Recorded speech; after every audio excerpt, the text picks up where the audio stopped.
Electric Cafe.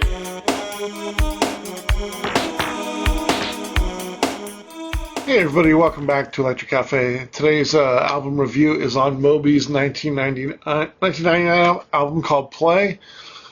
A very highly contested album, I should say, between electronic lovers from that time and the differences between underground electronic music and pop electronic music in some ways. I don't think Moby necessarily started or intended this album to be pop, but it became the most popular sampled, popular, used, licensed electronic album of possibly all time. I don't think there's any other one that was done more than Play, and it just kind of catapulted Moby to just an extreme, probably most popular electronic music artist at the time. You know, growing up in the early 90s in electronic music and finding, especially being in America and finding electronic music, you know, I think anybody who started in the early 90s really liked a lot of early Moby's work. From 1990, when he released, you know, it's Time's Up, and then Mobility, and then you know, Into Go, and you know, his first album in 1992, and then he started being featured on some soundtracks. He was on Cool World soundtrack. You know, and then he went into some happy hardcore and some trance and jungle. I would say jungle, more happy hardcore, and then he sort of evolved. And when Everything Is Wrong came out, and I just knew he was gonna blow up. Like, I knew he was gonna be huge. And from 90 to 93, I just loved especially his Instinct record stuff, early underground, the title album of Moby. Loved the album called Ambient, and just a lot of his singles during that time under different names like UHF and Voodoo Child and Permanent Green and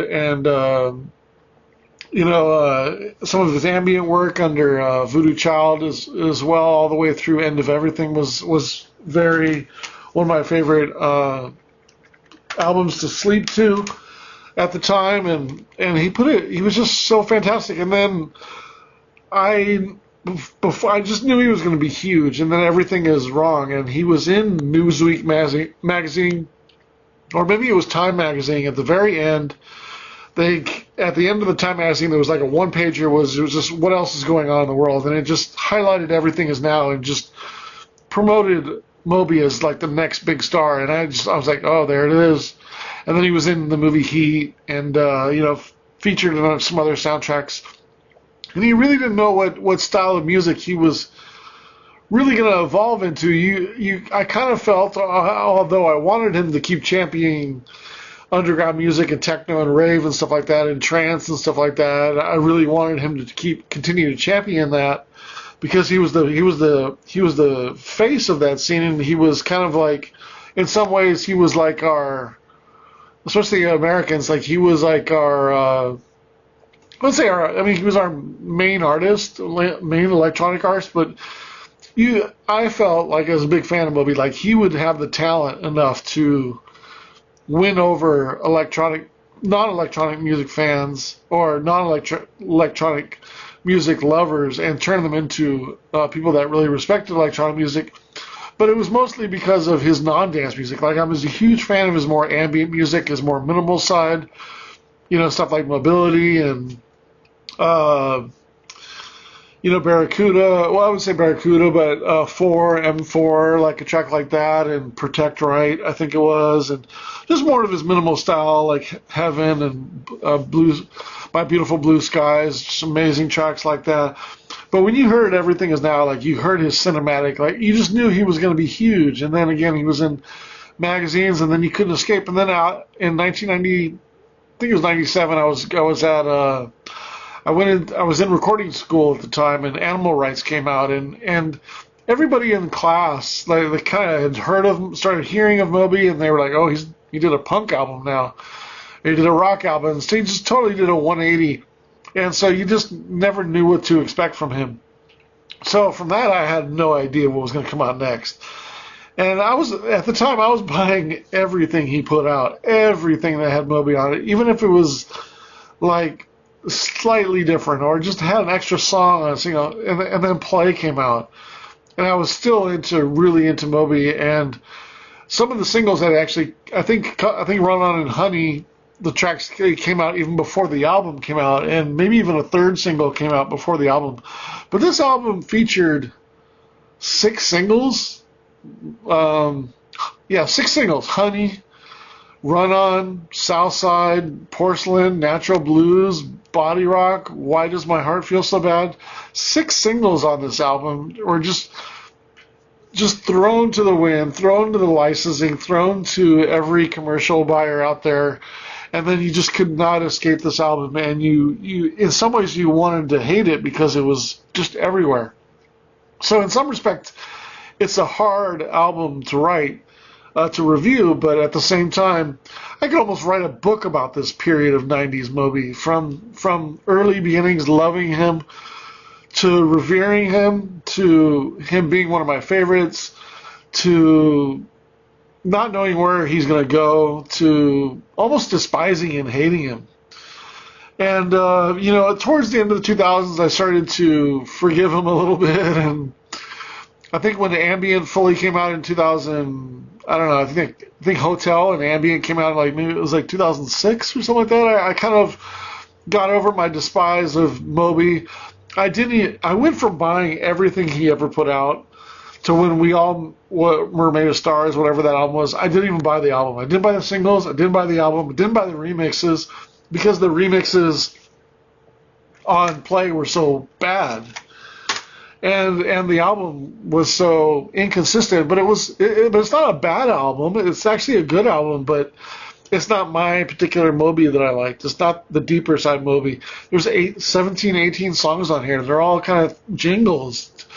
Like a 4-minute song in the electronic world is like a jingle. It's like a commercial. I was used to these big, epic, ambient 7-minute tracks.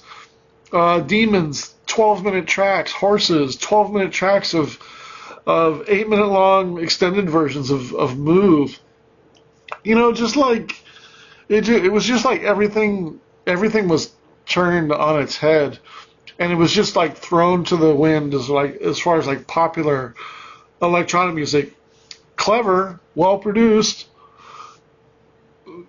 but just not my style.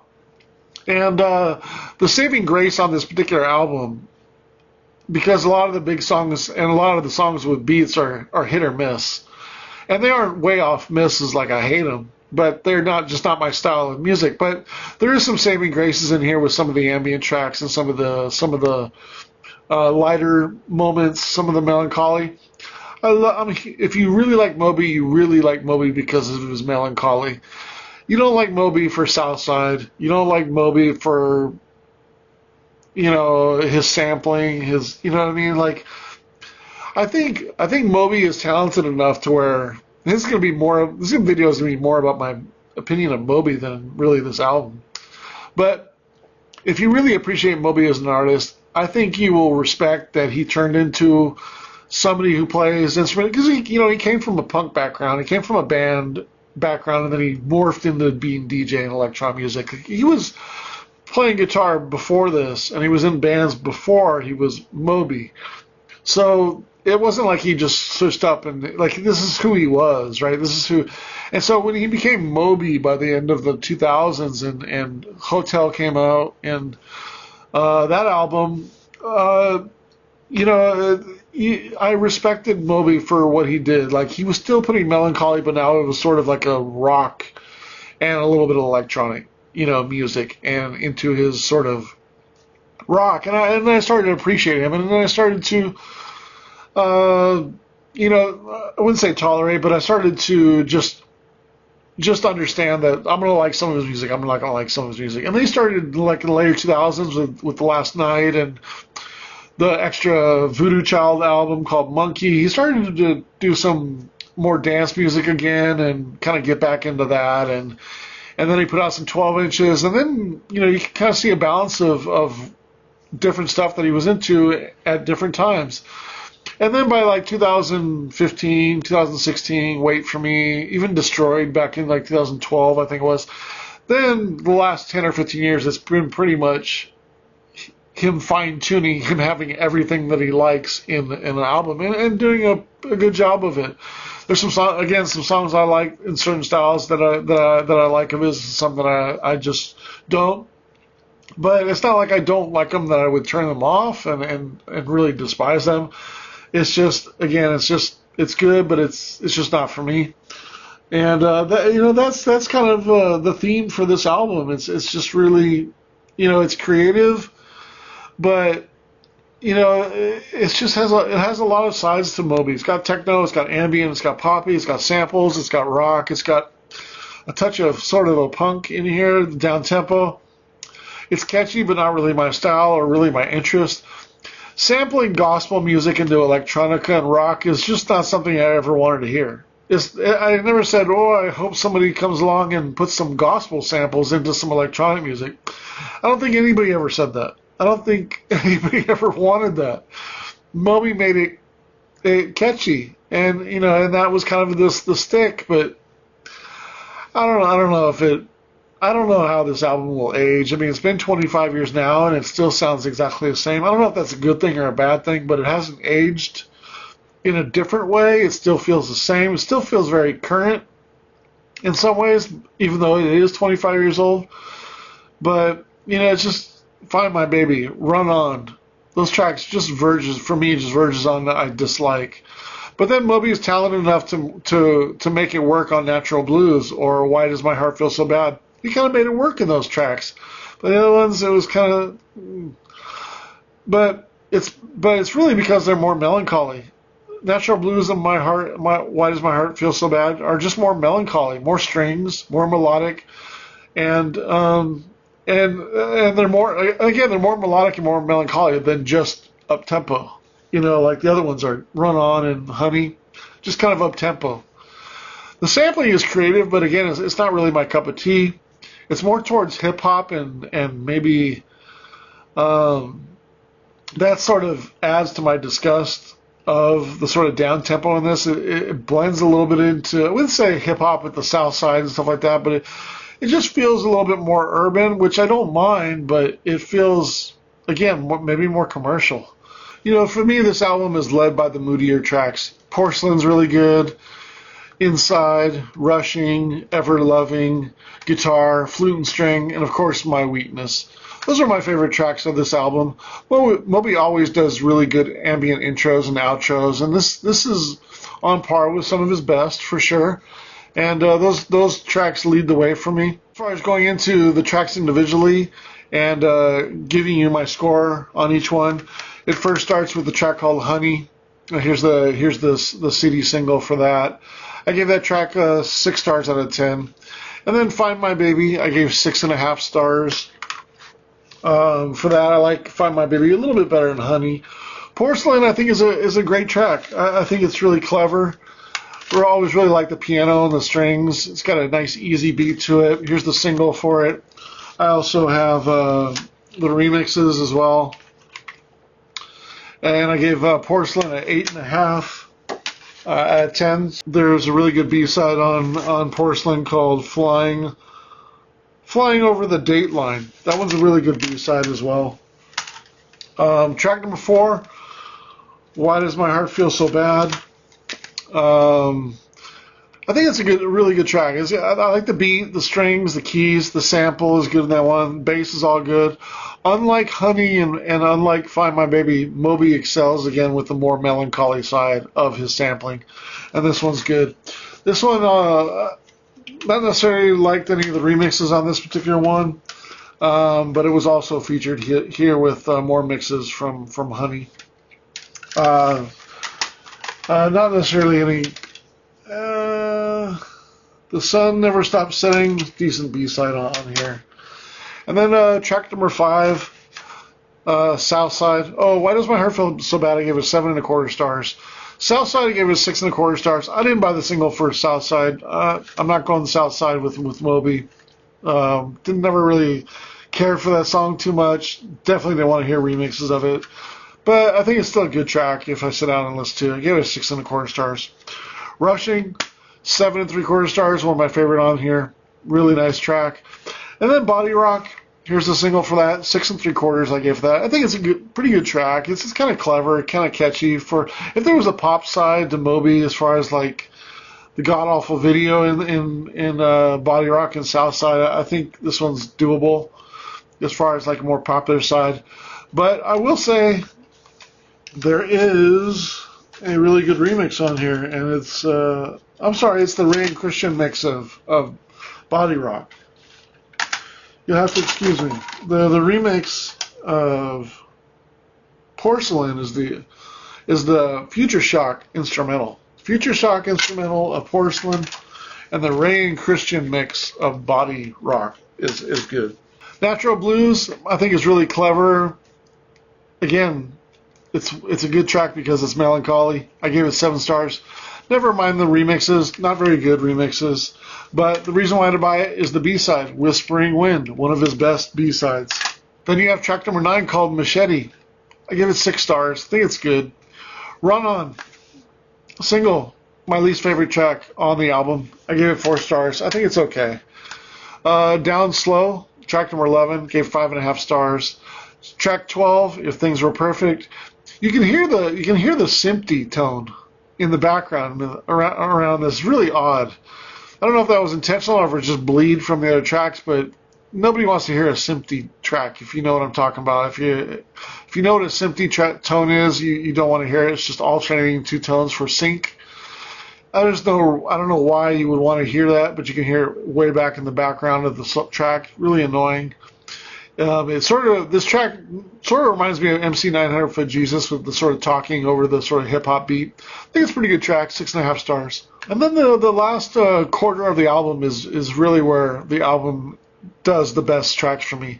Track number 13, Ever Loving, really good track, 7.5 stars. Inside, track number 14, one of my favorite tracks. It sounds very much like the end of Everything album. Light techno beat, layered synths, melodies, piano pinging away. This is the Moby I like. Inside, the track Inside, I give it 8 stars. Really good stuff. Guitar, flute, and string. Nice, simple track. 7.25 stars. Track number, or I guess The Sky Is Broken. I'm off on the tracks because I'm not counting some of the short tracks. Track number 10, which is called number 7. I'm not counting that particular track because it's short. So The Sky Is Broken. Again, you can hear the synthy sounds in the background. Really strange. Similar to 12, with it sounding sort of like MC 900 Foot Jesus with him talking over sort of a down-tempo beat. 6 stars. Not as good as the other one, but still good. And then my favorite track on here is the last track, My Weakness. I think it's 8.5. Really good ambient track. Really good outro. Really like that. And I add up all those tracks and it comes out to a 68 out of 100. Right on the high side of a good album. You know, you might sound like from my tone of voice and how I described part of the downfall of Moby to this extent and then him saving himself in the future. This album probably like his personal life. You know, he sort of saved himself from the debauchery of being popular and having a lot of money and having a lot of pull and success and stuff like that. Maybe he pulled himself out of that too as well because, you know, I would imagine that he probably despised some of this album now because it kind of reminds him of that time. But again, there's only one song on here that I think is under a 5, and it's a 4, and I think it's okay. There's nothing on here I hate. Unfortunately, there's not too much on here that I really, really love. And that's, for Moby, it's generally some stuff that I love on each album because I like his melancholy, I like his ambient music, and I think he's actually better at doing some rock songs than his poppy ambient style. Like if you took a track like Lift Me Up or Spiders, was it Spiders? I don't know, Lift Me Up or some track that was off like Hotel that was more on the rock side, and you compared that to his poppy electronic side, I would take the more rock side because there's still a pop feel, but it's kind of melancholy. But you know, I'd rather take that than poppy electronica music. And I'm an electronic fan more so than a rock band, but I'll take the more traditional music that has some atmospheric elements to it and and decent production and electronic sound effects and parts versus the more electronic poppy stuff. But yeah, that's my thoughts on Play by Moby. Would love to know your thoughts on Play and maybe Moby in general. Different styles of music and doing them pretty well. I give him a lot of respect for that. But as far as like his soundtrack music, his ambient music, his melancholy music, and even some of his rave stuff, that will always hit home for me. I'll always be a fan of that style of Moby. But yeah, that's my thoughts on Play by Moby. If there's something you'd like me to review, my email's down below. Just send me a message. All right, thanks so much, and we'll see you on the next review. Electric